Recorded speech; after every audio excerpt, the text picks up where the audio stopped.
et nous donner de grandir avec toi, Seigneur, afin que ton nom, Seigneur, siège en majesté dans nos vies. Dans le nom de Jésus-Christ. Amen. Amen. Amen. Amen. Que Dieu nous bénisse ce matin.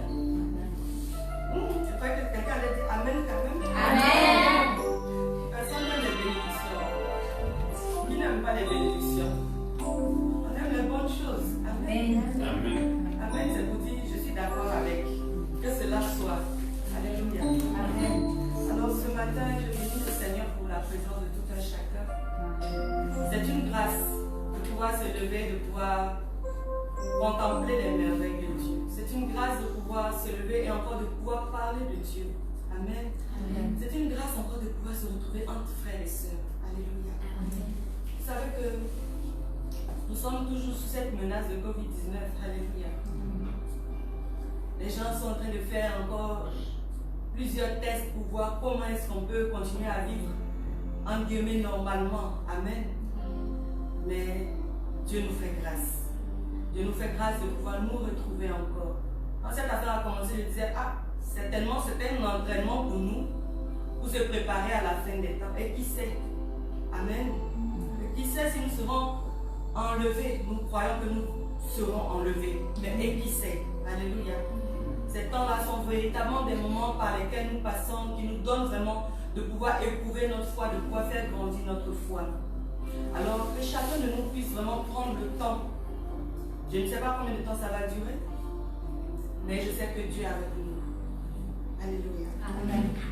Ce matin, nous voulons continuer dans notre thématique mensuelle qui porte sur la consécration à Dieu. Alléluia. Dimanche dernier, on avait fait une introduction.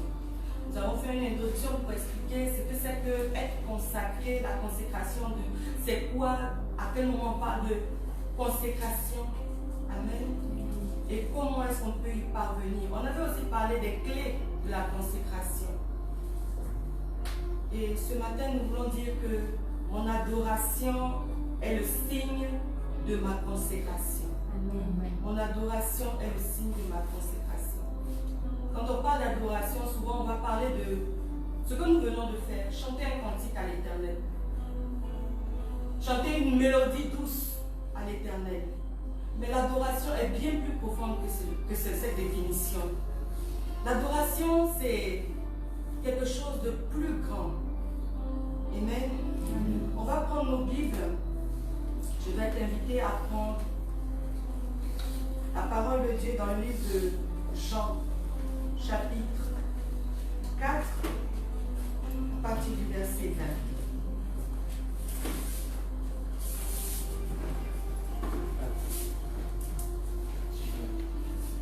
Nous avons la salutation du prophète Iba, qui a dû s'absenter pour une urgence, vraiment de dernière minute, mais il sera dans les jours à venir avec nous.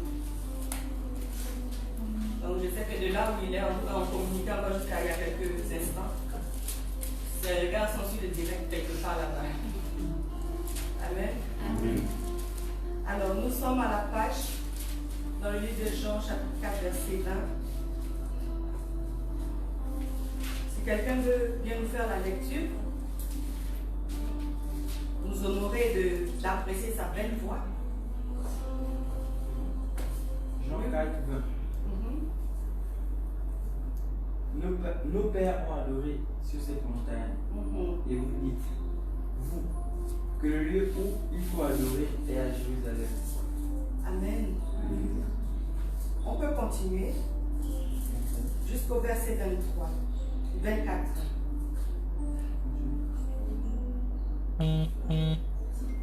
Femme, lui dit Jésus, crois-moi, l'heure vient où ce ne sera ni sur cette montagne, ni à Jérusalem que vous adorerez le Père. Vous adorez ce que vous ne connaissez pas. Nous adorons ce que nous connaissons, car le salut vient des Juifs. Mais l'heure vient, et elle est déjà venue, où les vrais adorateurs adoreront le Père en esprit et en vérité. Car ce sont là les adorateurs que le Père demande. Dieu est esprit, et il faut que ceux qui l'adorent en esprit et en vérité. Amen.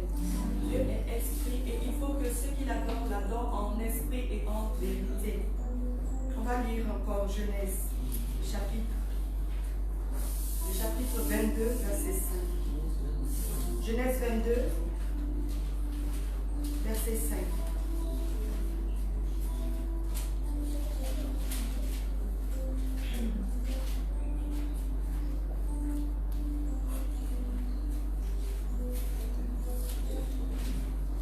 On est à la parole. On va lire à partir même du verset 1er.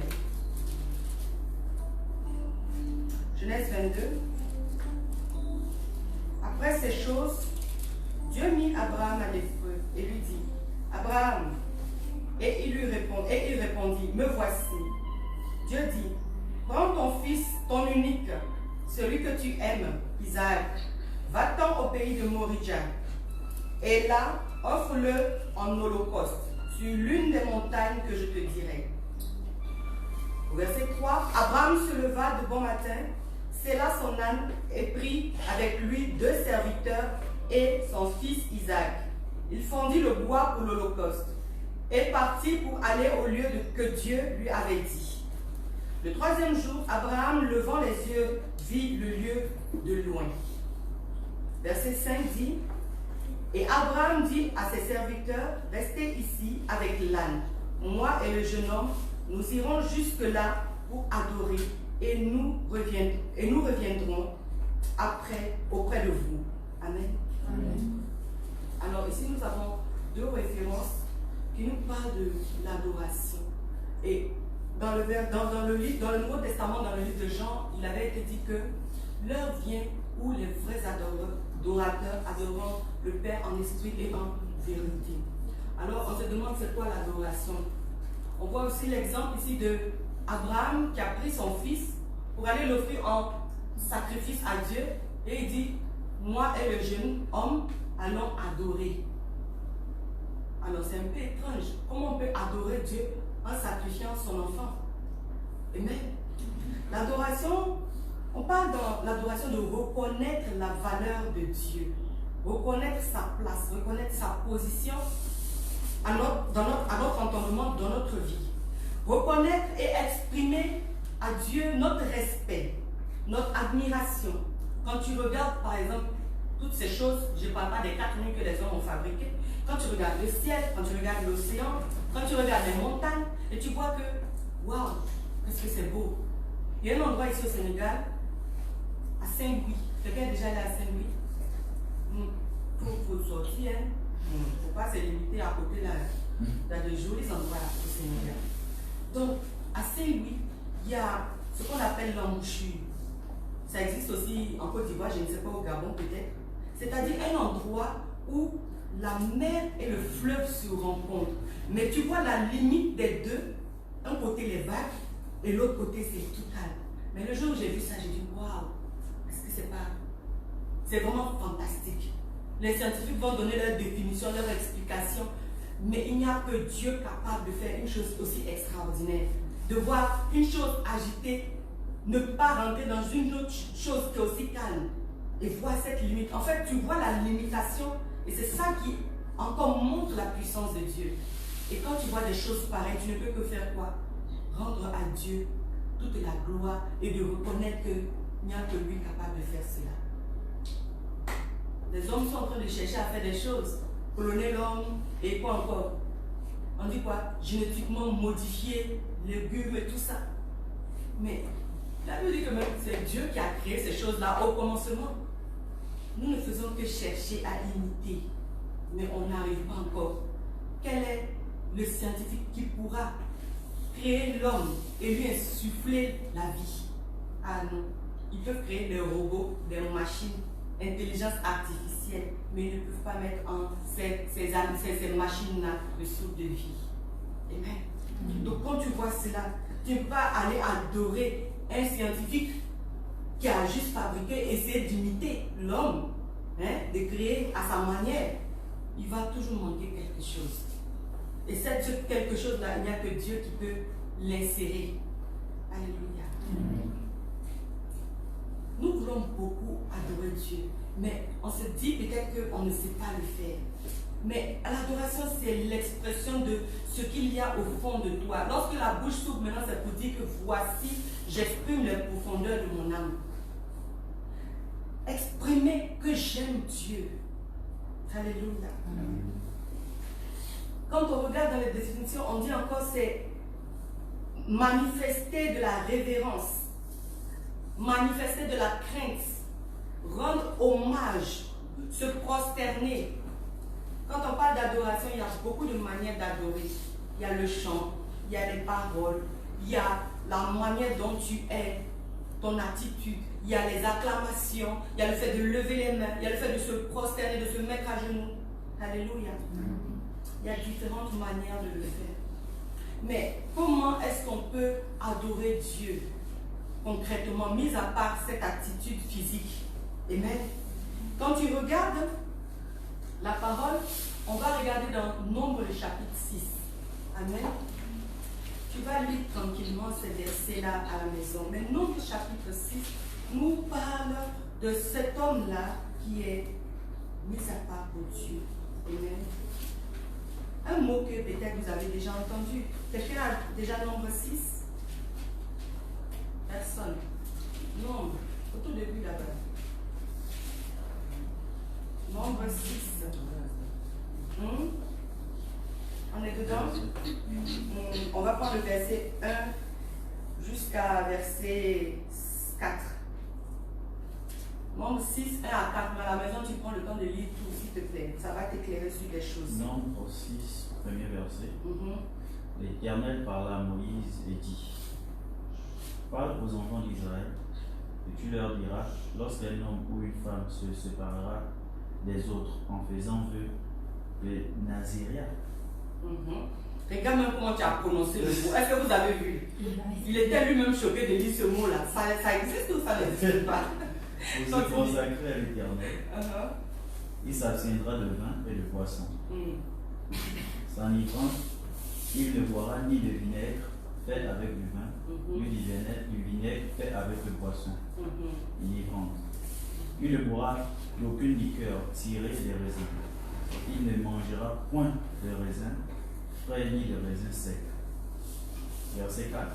Pendant tout le temps de son naziréen, il ne mangera rien de ce qui provient de la vigne, depuis le pépin jusqu'à la peau du raisin.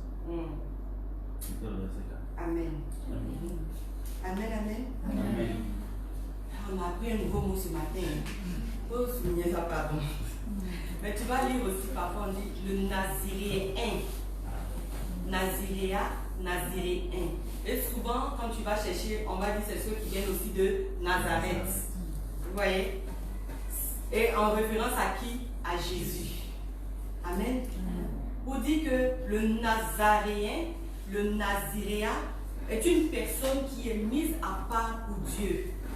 Et quand elle se met à part pour Dieu, il y a des choses qui lui sont prescrites, des instructions que Dieu lui donne. Parce que tu ne peux pas te lever, tu dis je suis mise à part, et puis rien ne change en fait. Amen. Je suis mise à part, mais Dieu m'a donné des instructions. Dimanche dernier, il disait qu'il y a des gens à qui Dieu a dit ne mange pas telle chose, ne mange pas telle viande, aujourd'hui ne mange pas, tel jour tu dois jeûner, etc. Ce sont des instructions que Dieu donne. Le naziréen, c'est une personne qui est mise à part. Alléluia. Donc, le fait d'être naziréen, c'est le fait d'accepter un mode de vie. Les autres vont boire le fruit de la vigne, les autres vont prendre tous les dérivés de la vigne, mais toi, tu n'en prendras pas. Pourquoi? Parce que c'est des choses qui vont t'enivrer, qui vont t'éloigner de la présence de Dieu.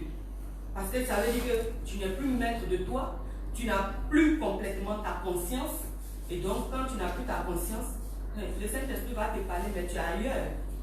On est d'accord? Et pourquoi on dit cela? Tu as pris une petite dose, c'est facile d'en prendre une deuxième dose. Jusqu'à après maintenant, on ne sait plus où on s'arrête. Bon, par la grâce de Dieu, il y en a qui savent s'arrêter. Amen. Ils connaissent la limite que, 2 verres, ça me suffit. Parce qu'au-delà, je sais que quelque chose qui s'est passé. Amen. Il y en a aussi, ils ne savent pas. Ils prennent ces sucrés jusqu'à. C'est fini pour eux. Alléluia. Amen. Bon, après maintenant, c'est les connaisseurs. Ils savent lire les étiquettes, etc. Mais, quand on dit que tu es naziréen, on dit que toi, tu n'es pas comme les autres. Tu vas même peser de prendre une goutte. Et quand tu regardes les menus qui sont offerts à table, tu vas bien analyser. Est-ce que ça là, il y a pas un peu de quelque chose que Dieu m'a dit de ne pas toucher? À ce moment-là, tu mets ça de côté. S'il n'y a rien au menu que tu puisses manger, alors tu y restes. Dans le jeûne, tu bois juste ton verre d'eau. Voici déjà une première manière de vivre. C'est l'adoration. C'est-à-dire, je donne ma vie pour Dieu. Je donne ma vie à Dieu. Ma vie ne m'appartient plus, mais elle appartient à Dieu. Et je ne fais que lui obéir, marcher comme lui, il m'indique. Amen. Quand il continue encore, on observe. On dit que c'est une personne qui va faire quoi? Laisser pousser ses cheveux. Quand tu vas lire le chapitre qui suit, on va te parler de quelqu'un qui s'appelle Samson. Vous connaissez cet homme-là? C'est quoi son histoire? La force dans ses cheveux. La force dans ses cheveux. Non, ce n'est pas nos cheveux là. La force dans ses cheveux. Pourquoi? Parce que lui, déjà avant même qu'il ne soit dans le sein de sa mère, l'ange de l'Éternel avait parlé à sa mère. Elle devait devenir naziréenne. Amen. Donc se mettre à part, ne pas toucher de vin, ne pas toucher quoi que ce soit qui est en lien avec la vigne. Et quand tu continues encore, elle avait laissé les cheveux, on disait qu'il fallait laisser les cheveux pousser. Donc à aucun moment le rasoir ne devait toucher la tête de Samson. Pourquoi? Parce que cet enfant-là, quand elle a reçu la parole, vous voyez, c'est aussi une action à faire. Quand Dieu nous donne une instruction, d'une manière ou d'une autre, parce que la Bible dit que Dieu parle tantôt d'une manière, tantôt d'une autre. Donc quand elle reçoit cette instruction, elle était seule. Elle va vers son mari lui rendre compte. Oh, je suis stérile, mais voici, il y a un ange là qui m'a parlé, qui a dit, j'aurai un enfant. Et voici ce qu'il m'a donné comme instruction. Et l'homme dit, mais il faut qu'on retourne vers cet homme-là pour qu'il nous dise qu'est-ce que l'avenir de cet enfant. Il va venir d'accord, mais qu'est-ce qu'il va faire? Pour dire que nous tous, enfants de Dieu, nous avons une mission. Dieu ne nous a pas mis sur la terre pour rien du tout. Dieu ne nous a pas mis sur la terre pour nous balader. Alléluia. Dieu nous a mis sur la terre pour accomplir une mission. Notre mission, c'est d'adorer l'éternel Dieu. Adorer l'éternel Dieu qui veut aussi dire servir Dieu. Qui veut aussi dire, oh, se rassembler dans les manifestations où on peut aller adorer Dieu. Là, le culte que nous faisons, c'est servir Dieu, c'est adorer Dieu. Alléluia. Donc, ils vont aller encore demander. Par la grâce de Dieu, l'ange va revenir. Et quand elle va commencer à parler, elle va dire, attends, je vais chez mon mari. Mon mari vient. La même personne est de retour. Et il va commencer à lui demander les questions. Et il va lui répondre. Et à la fin, il va dire, le mari, va dire, non, on veut t'offrir quelque chose. Il dira, non. Si vous avez quelque chose à offrir, c'est à l'Éternel qu'il faut le faire. Amen. Donc, quand Dieu vient nous donner une parole, il faut chercher à avoir le maximum d'informations. C'est pas j'ai reçu une bénédiction, mais après je fais quoi de cette bénédiction? Oh, tu vas recevoir beaucoup d'argent. Mais je fais quoi avec cet argent?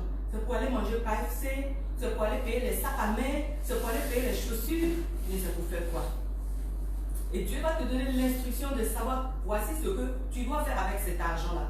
Voici ce que tu vas faire avec le travail qu'il va te donner. Amen. Et quand tu rentres dans cette bénédiction-là, tu n'as pas de surprise. Ainsi que Samson a reçu par ses parents la révélation de sa mission. Sa mission, c'était quoi? De sauver le peuple de Dieu. Sauver le peuple de Dieu face à l'adversité. Alors cet enfant-là, comme on l'a dit, sa force se trouvait dans ses cheveux. C'est-à-dire que le fait de porter les cheveux, c'est une marque d'humiliation. Vous voyez? Avoir des cheveux longs. Certains pensent que c'était parce que c'était la mode. Non, c'est pas parce que c'était la mode. Mais le fait de porter des cheveux longs, c'est comme aujourd'hui, on voit un homme avec des cheveux longs. Ce n'est pas bien saillant. Donc, le fait de s'humilier, c'est le fait de dire que je suis en dessous et que Dieu est en haut. C'est le fait de dire que je me rends, comment dire, je me rends, je cherche mon mot. Je me rends en tout cas moindre pour que Dieu lui soit glorifié. Amen. Donc, comment je vais m'humilier dans ma vie pour que Dieu ait la place de Dieu dans ma vie? C'est ce que le naziréat ou le nazirien fait. Donc le consacré fait. Et Samson avait ses cheveux longs. Depuis sa naissance, n'a pas mis le rasoir dans ses cheveux. Même pas coupé la pointe. Amen. Et l'Éternel faisait des exploits avec cet homme-là. Jusqu'à ce que quelqu'un arrive dans sa vie. Quelqu'un découvre son secret. Et quelqu'un le fasse tomber. Amen. Mais vous savez, je dis parfois à quelqu'un que quand Dieu a décidé quelque chose pour toi, cette chose-là va arriver. Amen. Amen. Amen. Tu peux avoir un chemin qui est tordu, mais à la fin, là, tu vas arriver là-bas. L'essentiel, c'est que tu te souviennes de cette parole que Dieu a dit. C'est pourquoi j'ai dit, il faut savoir toute l'instruction là. Quand Dieu va te parler, qu'est-ce qu'il attend de toi jusqu'à la fin? Il faut le savoir. Parce que sinon, tu vas marcher comme un aveugle. Tu vas à tâtons. Et dès que tu as un obstacle, tu cognes le pied, tu ne sais plus où aller. C'est gauche, c'est droite, c'est tout droit, ou bien je retourne encore quelque part derrière, tu ne sauras pas. Mais lorsque tu as pris le temps de dire à Dieu, Seigneur, montre-moi, avec cette bénédiction, je fais quoi? Je me consacre aujourd'hui là, c'est pourquoi? Je me consacre, c'est pour servir Dieu. Mais je sais Dieu de quelle manière, dans quel domaine. Samson, lui, pour lui, c'était d'aller délivrer le peuple. Mais lorsqu'il a fini d'avoir, tout à l'heure nous allons voir les obstacles de l'adoration.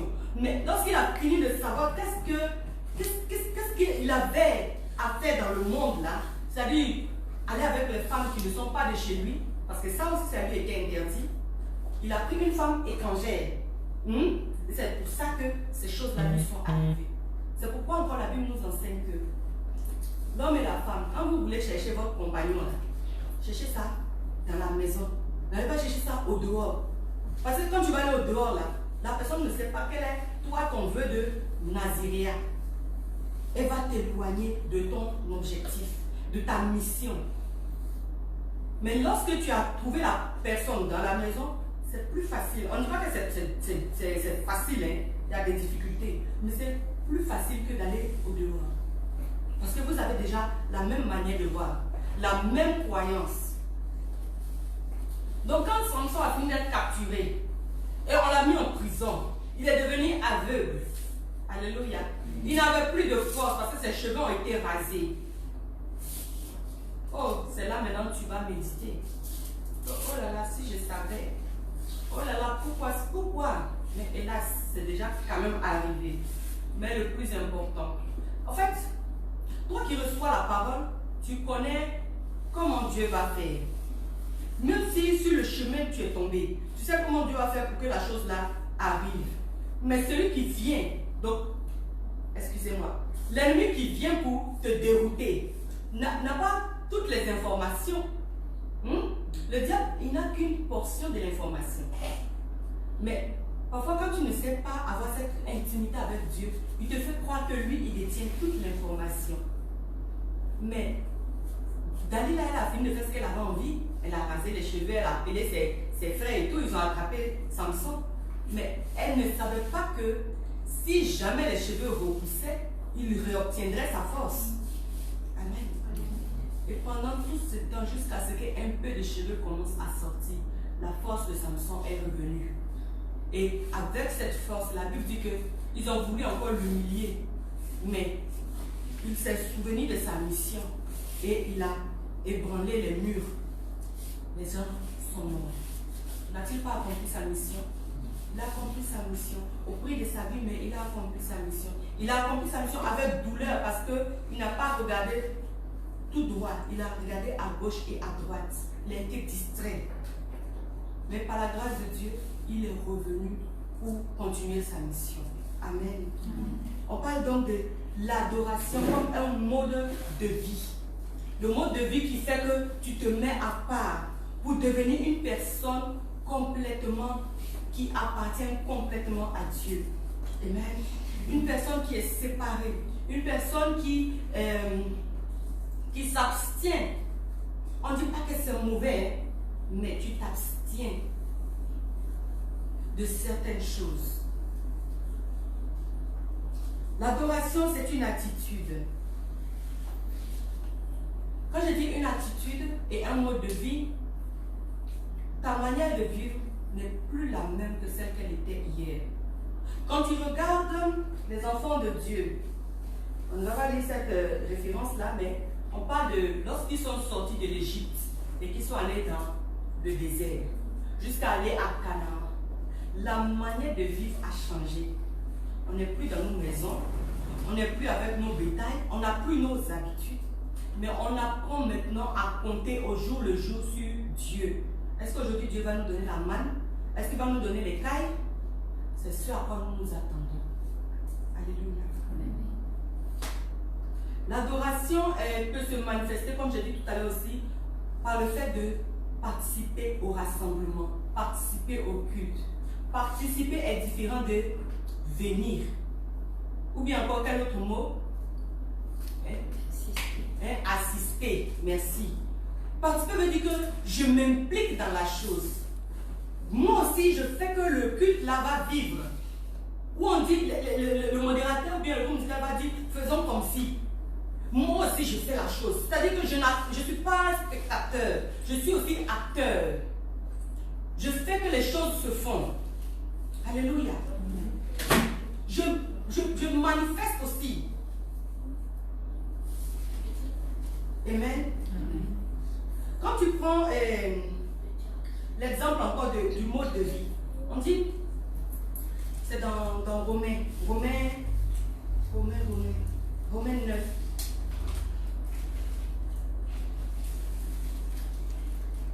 Mais prenons dans 2 Timothée 2, au verset 20. Je vais lire pour nous, mais on peut trouver ça si je me trompe dans Romains 9. Il dit, dans une grande maison, il n'y a pas seulement des vases d'or et d'argent, mais il y en a aussi de bois et de terre. Les uns sont des vases d'honneur et les autres sont d'un usage vil. Amen. Alors, le fait d'être mis à part, le fait d'adorer Dieu, c'est aussi le fait de devenir un vase. Un vase, mais quel vase tu veux être?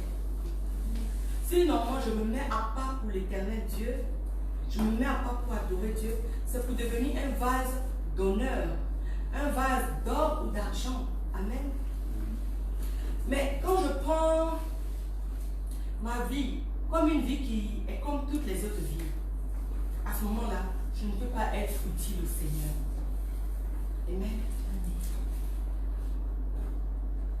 Alléluia. Je suis un peu éprouvée ce matin. La nuit fut un vrai combat pour moi. Vous avez vu que je suis en retard ce matin. Mais par la grâce de Dieu, on va continuer. Alléluia. La vie chrétienne que nous avons doit nous emmener à pouvoir nous donner une valeur. C'est pas Dieu qui va forcément te dire, ma fille, tu as de la valeur. Il va te le dire, mais toi aussi tu dois prendre conscience. Une fois que tu prends conscience que tu as de la valeur, tu vas te détacher de certaines choses qui te dévalorisent. Amen. Tu vas te détacher des choses qui t'empêchent d'être un vase d'honneur. Les choses qui t'empêchent d'être un vase utile à la maison de Dieu. Excusez-moi.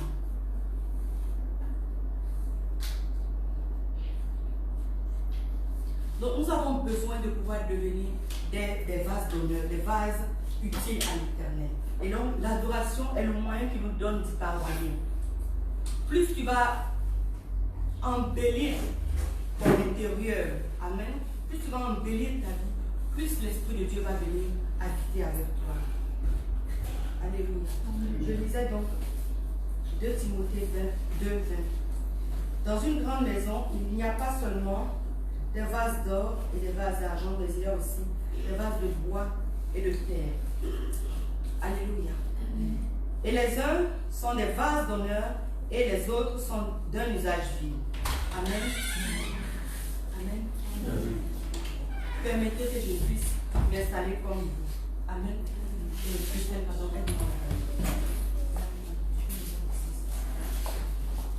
Comme je vous ai dit, la nuit fut un combat. Je n'ai pas dormi de 3 heures jusqu'à où vous m'avez vu là.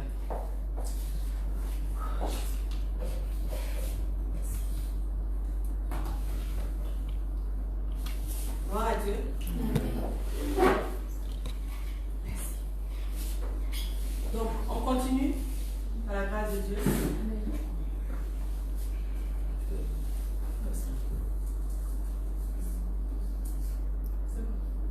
Ok, donc on continue, on disait que l'adoration c'est le fait de pouvoir donner tout ce qui nous est cher à Dieu.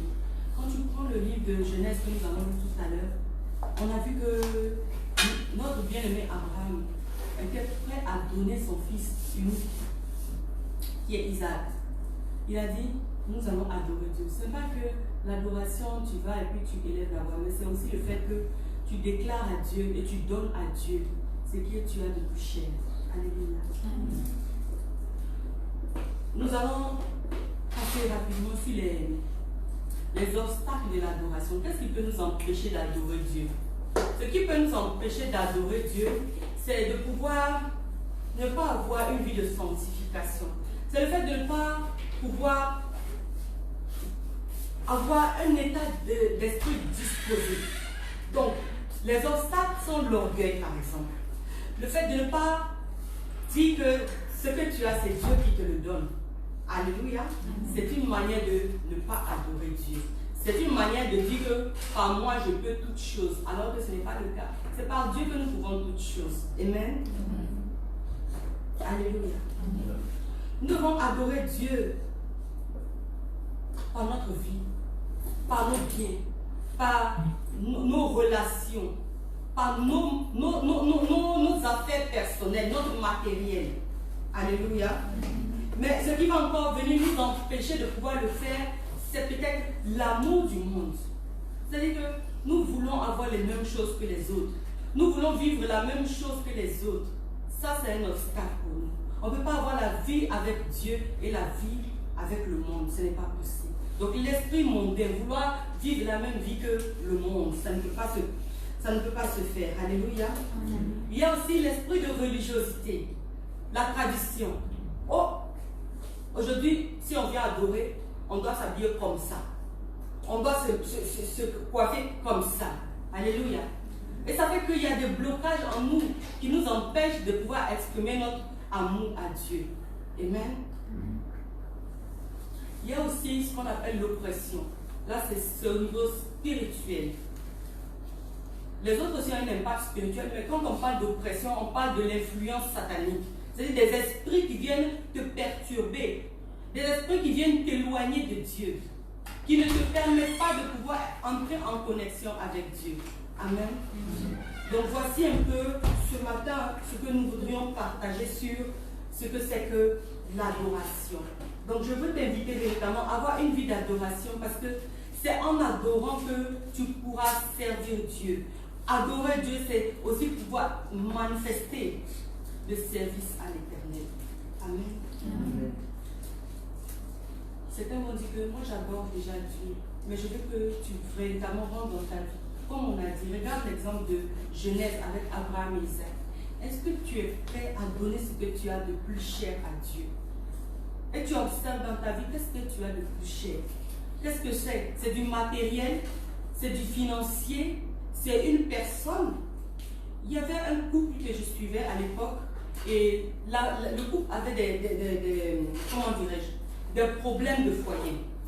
Ils ont vécu déjà la séparation, etc. Donc j'accompagnais la femme et je lui expliquais que la place que tu donnes à ton mari, supérieure à la place que tu donnes à Dieu, créera toujours des difficultés dans ton foyer. Parce que lorsqu'on donne la place de Dieu à autre chose, il ne peut pas avoir un bon fonctionnement. La Bible dit que Dieu est un Dieu jaloux. Donc quand on ne lui rend pas ce qui lui appartient, il va te rappeler et il va te reprendre ce qu'il t'a donné. Amen. Donc si Dieu te donne un travail, ne dis pas non, c'est parce que j'ai bien étudié, j'ai eu un bon diplôme, je suis allé dans de bonnes écoles. Aujourd'hui, je suis à l'étranger, je suis venu étudier dans un bon pays qui a un bon niveau. Et demain, tu auras un bon travail de cadre supérieur. Amen. Vous ne dites pas Amen. Amen. Ah, d'accord. Donc, ne dis pas que j'ai ce bon travail-là, c'est par ma grâce, c'est par ma force. Non. Mais c'est par la grâce de Dieu que tu as ces choses-là. Gloire à Dieu. Amen. Donc, quand tu vas te souvenir de ça, quel que soit ce que les gens ont fait dans ton dos, spirituel, physique, ça ne va pas t'atteindre parce que c'est Dieu qui t'a amené de cet endroit. Amen. Amen. dans le foyer. Quand tu vas croire que c'est parce que tu es jolie que l'homme là il t'a prise. Alléluia. Amen. Je parle à mes soeurs, demain vous allez vous marier. Faut te rappeler qu'il y a d'autres soeurs aussi qui sont jolies sur la terre. Amen. Amen. Et ses yeux là, c'est pas parce qu'il est aveugle. Amen. Amen. Mais c'est parce qu'il a plu à Dieu de te faire cette grâce là que tu es dans le foyer. Amen. Amen. Gloire à Dieu. Amen. Les hommes, quand vous aurez reçu beaucoup de billets là, ne croyez pas que c'est par votre propre capacité. Parce que lui aussi, Dieu il peut vous enlever ça du jour au lendemain. Amen. Amen. Que Dieu nous bénisse. Les enfants, nous aussi on aime Dieu, non? Alléluia. Donc adorons l'Éternel de toute notre force, de toute notre âme et de tout quoi? Hein? Amen. Alors lis la Bible. Alléluia. Parce que quand tu vas lire la Bible aussi, là, tu vas pouvoir exprimer ton adoration. Gloire à Dieu. Nous allons prier le Seigneur, nous allons dire Seigneur, nous voulons plus de toi, nous voulons apprendre plus à t'adorer, nous voulons plus entrer en profondeur avec toi. Gloire à Jésus. Élève ta voix. Dis Seigneur, nous avons besoin de toi. Nous avons besoin de pouvoir apprendre à t'adorer. Nous avons besoin que